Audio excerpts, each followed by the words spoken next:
Welcome to the Larry Kreider's Leadership Podcast. Larry is the author of over 40 books, the founder of Dove International, a worldwide family of churches and ministries in 6 continents, and has over 50 years of leadership experience. He and his guests will share inspirational leadership insights from their journey with God. These insights, gleaned from serving leaders in many nations, will transform your life and leadership. For more information on Larry's books and resources, visit LarryKreider.com.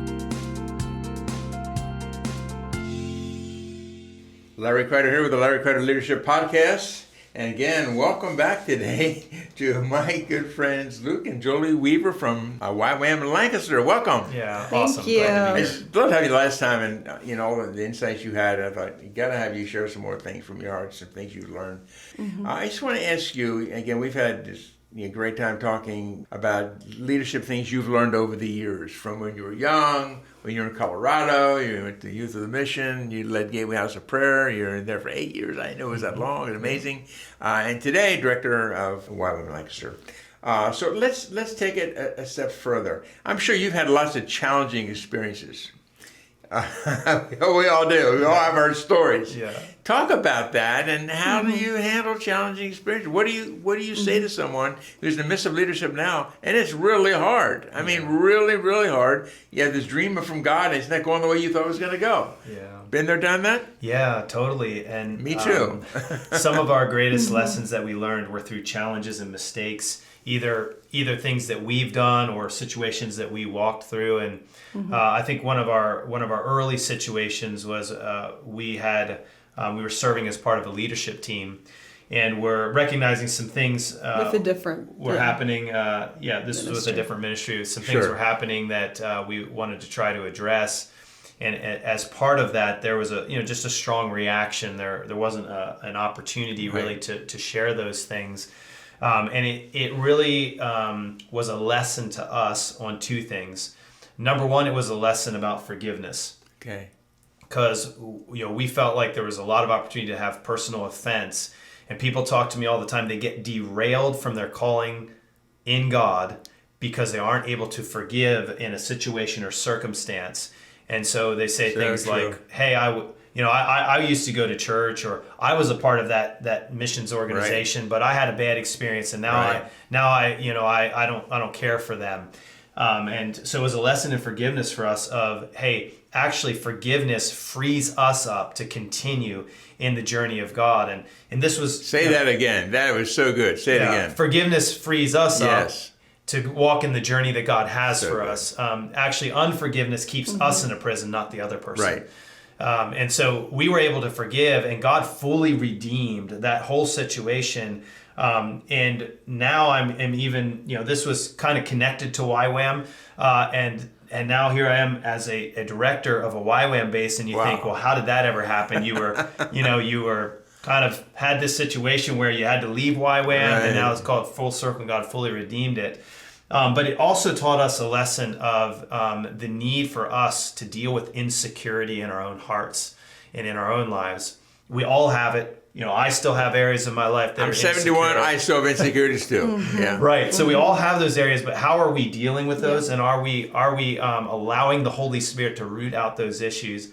Because if we don't deal with insecurity, we can't deal with challenges, people challenging us, people maybe a difference of opinion. And we tend to react in a way that either causes us to control people, or it causes us to shrink back from leadership. Right. So that was a lesson that we learned, is that it's the responsibility of the leader to take the high road or the low road, depending on how you look at it, to walk in humility, be willing to field the questions, the concerns, the challenges, and really present those to the Lord in a way that allows Him to direct you in that. And we need to provide a safe place for that. So a key part of growing a leadership team is that people are able to challenge you. They're able to have a difference of opinion, and that's actually essential, for your leadership team to be healthy, to fulfill the purposes of God. And so that was a lesson that we learned kind of in a very difficult season where we thought we were kind of cruising with YWAM, and all of a sudden in a matter of, a week or two found ourselves out of the ministry. Wow. I want to talk to you more about building teams, but Julie, I want to give you a chance first. Is there challenging times, leadership, anything you remember, anything you've learned that would help leaders around the world? Yeah, I think just even talking about marriage too, that when even your husband's in leadership or your wife's in leadership, not taking a secondhand offense for them. So sometimes you're in the middle of situations or people come with grievances or whatever, and you hear about them, you talk about them as a couple or whatever, so you're aware of what's going on. Making sure that it doesn't change how you're communicating to the other person, still like showing love, not avoiding, the other people who may have brought the grievances, like doing your best to actually approach and push past the uncomfortability, and then not taking an offense on my husband's basis for what someone might be upset at him about or whatever, but being like, no, like I'm going to bless him and pray for him and pray for them and bless them, and not take it into my own self of, just that offense for him. So that's called a borrowed offense. Yeah. And we have grace to forgive people when people offend us. But in secondhand, when it's borrowed, there's no grace there. You're right. Mm-hmm. We bless them, we pray for them. We simply can't take that inside. Yeah. So teamwork. Of course, you guys are a team. Mm-hmm. Talk about how you build teams. What have you learned about building teams? Yeah, I think if I could just, say one thing, I would say that culture is king. That's good. In building a team. Talk to us about that. Yeah, so just a reflection a little bit on our journey. God was so gracious to us. Honestly, these lessons that we learned weren't because we were intelligent and we knew what to do. It was because we weren't intelligent and didn't know what to do. Yeah, welcome to the club. When we started this journey with YWAM Lancaster, there were a few things reflecting on our past leadership that we didn't love about that. Yeah. We said, God, can you help us to do some things differently in this next one? And God was so clear to speak to us about our values. I had a whole kind of prophetic encounter with the Lord that involved, putting stakes in the mountainside. And he gave me 4 things that he said, these things are the foundation for the culture. They're the foundation for the team. And so then looking at those and saying, okay, how do we authentically walk in these things? How do we integrate them into everything that we're doing? And even giving our team the opportunity to have ownership around those values. So one of the things that we did is with our pioneering team, we took 2 months to dig into Bible studies, biblical background, what does it look like to express these values, to make sure that these weren't just communicated from the leader to say, okay, these are 4 things we have up on the wall, but to say, no, everybody that's on our pioneering team has dug into the Word of God. They have waited on the Lord. They've received, affirmation or confirmation from the Lord that this is who we're to be as YWAM Lancaster. And it has just alleviated, we certainly have challenges because we work with people, but we have not had any significant disagreements at a leadership level because of all that work on the front side to say, this is who God's called us to be. But not just because Luke and Julie say, but we are going to take the time, because sometimes slower is faster. That's right. We're going to take the time on the front side to just wrestle this out and give you an opportunity to receive a similar kind of download that I did. Yeah. So rather than just run ahead, it's like, good. No, the team has to get on board in a total agreement that at our core, our culture is this. And we can do a lot of different things, activities, initiatives. Team members can come into our community and people can go out of our community. But it's the authenticity of living your culture that, to me, is the biggest part of building a healthy team. It's value alignment. There's 4 commonalities we've often taught for any team to work together long term. You have to have the commonality of values that which you'll die for. That's what you're talking about. Mm-hmm. That we cannot compromise on values. It's who we are. And then vision.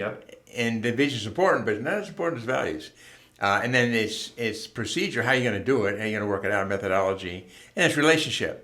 And I've seen so many teams say, we love Jesus, we love each other, and that's my brother-in-law, we're going to be fine, whatever. But the one area of those four is what you just said. It's values. It's things we die for. And you don't know what someone's values are often until a year, 2, 3, 4, sometimes 10 years down the road, things you'll really die for. So that is so good. That culture alignment, which is basic value alignment, so critical, so critical. We experienced the Jesus rallies here in this region.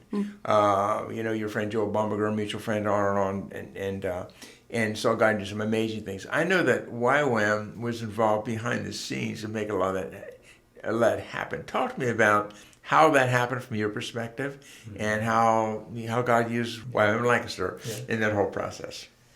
Yeah, when I was 20 years old, I had an opportunity to lead a DTS at YWAM Cimarron, and there were only 2 people on the base. 2 guys on the base. Wow. It was ladies, 2 guys staff. So Cimarron is at 8,500 feet up in the Rocky Mountains. Yeah. It was winter time, snowed regularly. So, I get up at 5 o'clock in the morning, get out the snow plow truck, plow the roads, stoke the coal boilers, then try to get ready for morning worship. And God taught me a lesson in that leadership is not about fame or glory or getting a position in front of people. Right. That leadership is actually serving the purposes of God. And when you're a leader, you're just signing up to serve in a more holistic, committed way than maybe some other people. Sure. It costs more. So when we came to plant YWAM Lancaster, we knew that Lancaster is already full of amazing ministries. We're so privileged just to be a part of what God's doing. And so the question in our hearts was, how do we serve the purposes of God as we're coming into something God's already doing? God gave us a lot of different directives, but one of those was that we were to be kind of a hub that connects people. And as we prayed about this summer, we felt God say, a priority for you is simply to serve revival in the region any way you can. Beautiful. So we were doing 4 to 6 outreaches a week, serving youth centers and youth groups and things. And then this opportunity came for the Jesus Rally. And we said, well, we have a tent. We think that we could help with this. And God had given us some manpower. He'd already given us a word of the Lord to serve revival in the region. So we weren't running our schools, which it would have made it harder, if we were running our schools. So God already positioned us in a place to be able to serve that. And it was such a joy to be able to serve that. We did 10 weeks of revival services each Thursday night. We had set up a tent, and it was a collaborative effort, and awesome. We had 1,000+ people coming out every Thursday night. It was really wonderful. Yeah, it was awesome seeing a younger generation leading that whole move of God. That's what I loved. Yeah. I just loved sitting in the back and watching a younger generation leading the way, and I knew that you guys behind the scenes have done a lot to make all that happen. But you're right, leadership is not the upfront thing. Leadership is serving the purposes of God, and often we lead it in that way. Mm-hmm. Good. So what as you look back now after your years of leadership, you got lots of years to go in the future. Any other things that stood out to you that you've learned over the years? Say, this is important. I'd want somebody around this table sitting here now who's younger saying, I'm going to serve the purposes of God. Any other things, Julie, Luke, that you'd want to say? Yeah, one of the things is super basic but so important, of not allowing our time with the Lord to be pushed out by even seeking the Lord on behalf of things that are done in the ministry stuff. Good. So I can find that happening different points in our leadership or my leadership, where it's like, okay, I'm spending my time with the Lord, like seeking Him or preparing for the next meeting or seeking for this gathering or this discipleship moment or whatever, rather than just connecting, sitting with Him, listening to Him, letting Him talk to me about what's on His heart, all of that. So I think one of my main encouragements for leaders would be like, keep that secret place with the Lord. It's so basic and you hear it all the time. So true. But that is the main thing. And like having the presence of God and just that, having that be the focus of whatever ministry that you're part of. And out of that place, overflowing into other people's lives. Because if that dries up, you feel crusty. You don't have the wisdom, you don't have the grace, all of that. But that would be like probably the first thing. Beautiful. And then out of that, it's like the fire, the place of fire. And then out of that, the fragrance of God will come. So good. Good. So, Luke. We had saying at Gateway House of Prayer, from the secret place to every place, and it was that exact thing, is that you don't have anything, you have to receive something from heaven to have anything to give.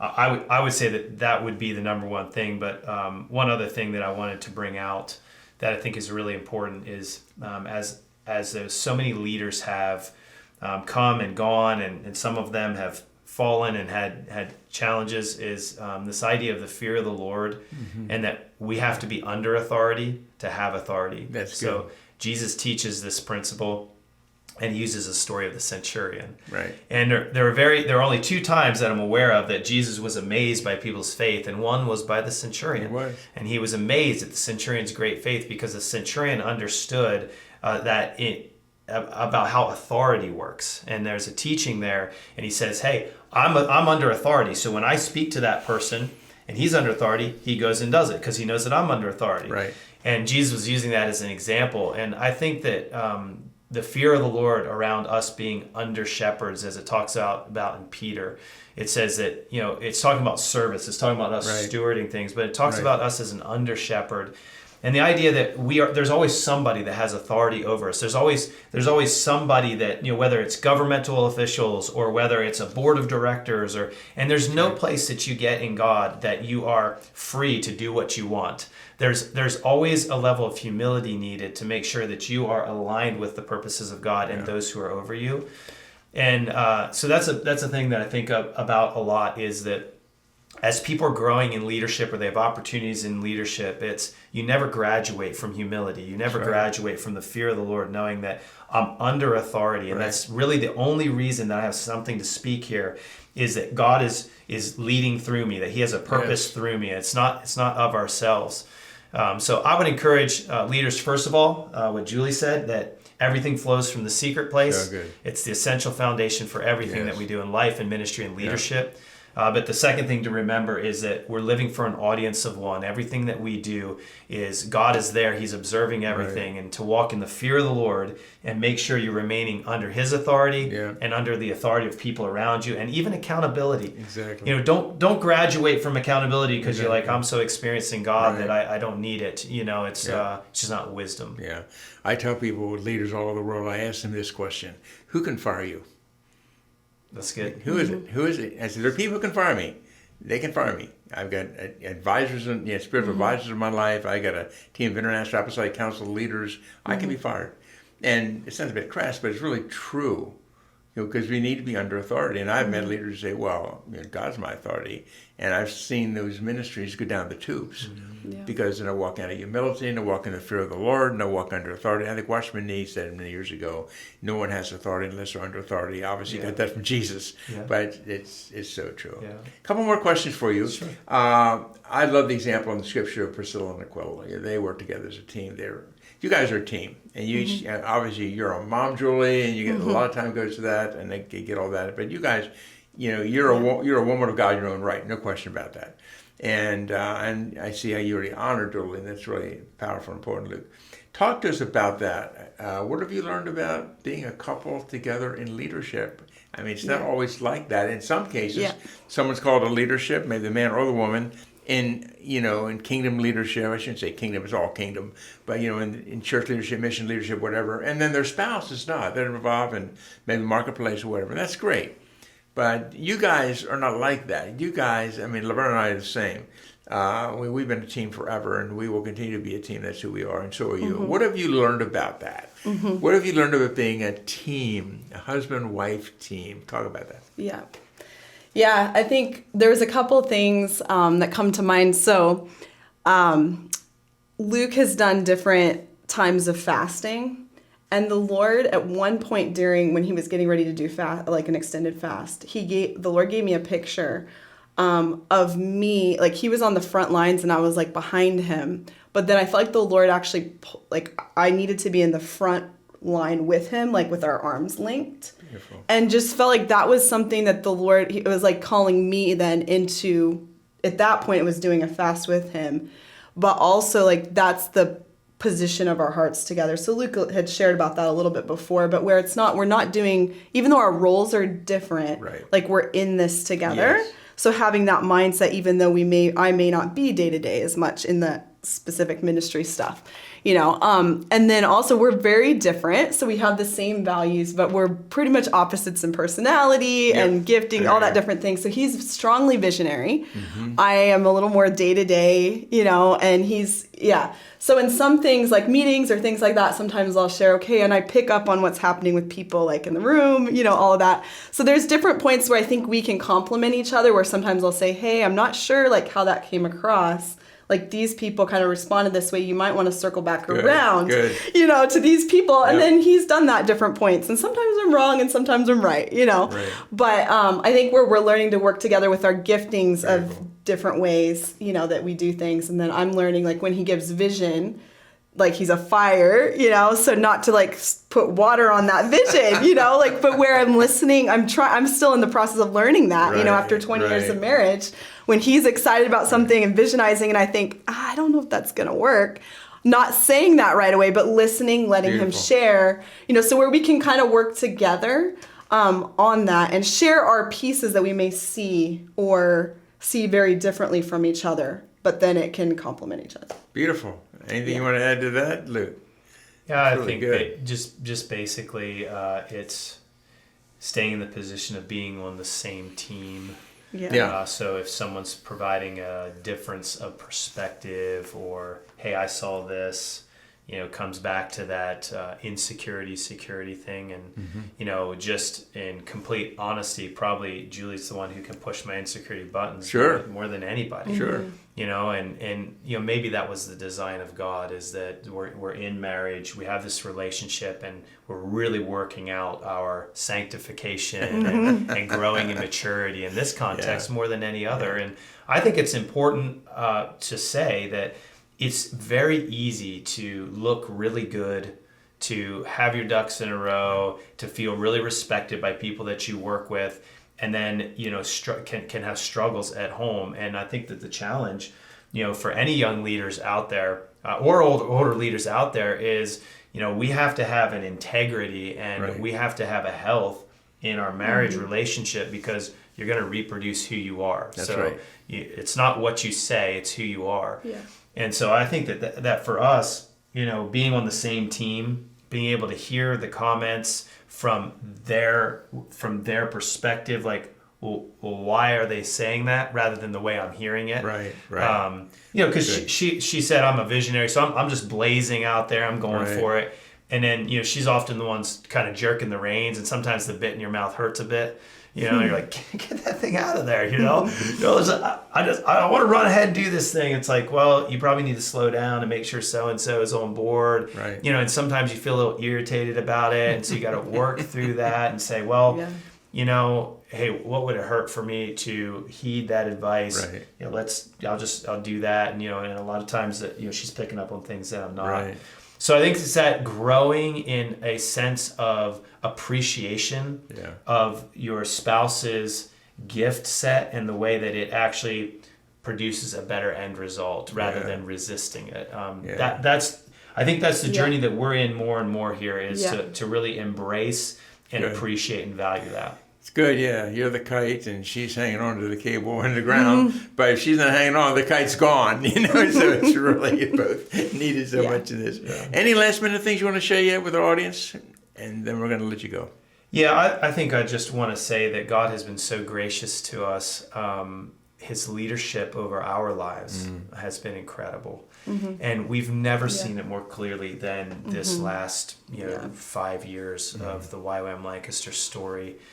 So first of all, I just want to thank the Lord for his clear leadership over our lives. It's just been incredible. So many times we were going to do something dumb, and God just intervened with his word or changed a circumstance or situation to direct us rightly. So I think a confidence for any leaders out there listening to say, if God's called you to something, he will empower you to do it. You might not feel sufficient. You might not feel adequate. But 2 Corinthians 3 said that God makes us sufficient as ministers of the new covenant, not to think anything as being from ourselves. Basically, we don't have what we need, but God's the one who gives us sufficiency. So I just want to first just thank the Lord. And then also the team that we've been able to work with has been such an amazing group of humble leaders. We could never do it without the team. So just want to make sure we're giving credit first to the Lord and second to the team that we serve with.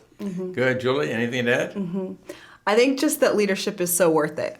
So, I mean, there are things that are challenging, but I think as we just talk about all of it, it's so worth just seeing God move in lives. It is. You know, there's nothing better than seeing God transform a human heart, be part of the discipleship process, see them go from point A to point B in God. Like, it's so fun. It's adventurous. It's fun. Yes, like I said, yes, there's realities of it that can be hard, but it's so worth it in the long run. So those of you who want to be part of leadership, I just want to encourage you, like, keep going for it and letting God lead you along the way, but that it's so worth it, and not giving up. Like, if you're in a hard season, don't give up. Just keep persevering, pressing into the Lord, letting Him fill you with His Holy Spirit, and giving you what you need. Luke and Julie Weaver, thank you for moving from Colorado, Lancaster County, and leading, YWAM Lancaster, and all that you do. Your hearts are so much for Jesus and for the kingdom, and we're so honored and blessed to have you here, and blessed to see all that you're doing. YWAM Lancaster, on the show notes, check out the show notes if you want to know more about that, know more about YWAM, more about the ministry of Luke and Julie Weaver. All that information will be on the show notes. And again, thank you for joining us today. Thanks for having us. Thank you so much, Larry. Love you guys. Yeah, we love you too. So blessings to you guys and everyone else. Larry Kreider Leadership Podcast, where we learn those small things that make a massive difference in our lives when we apply them, not only our lives, but the lives of those we serve. And look forward to seeing you and talking to you again next week as we interview people from around the world who are used of God in servant leadership, one person at a time for the glory of God. God bless you. See you next week. Thank you for listening to Larry Kreider's Leadership Podcast. If you want more information about any of Larry's books, daily devotionals, small group resources, or any other teachings, go to larrykreider.com.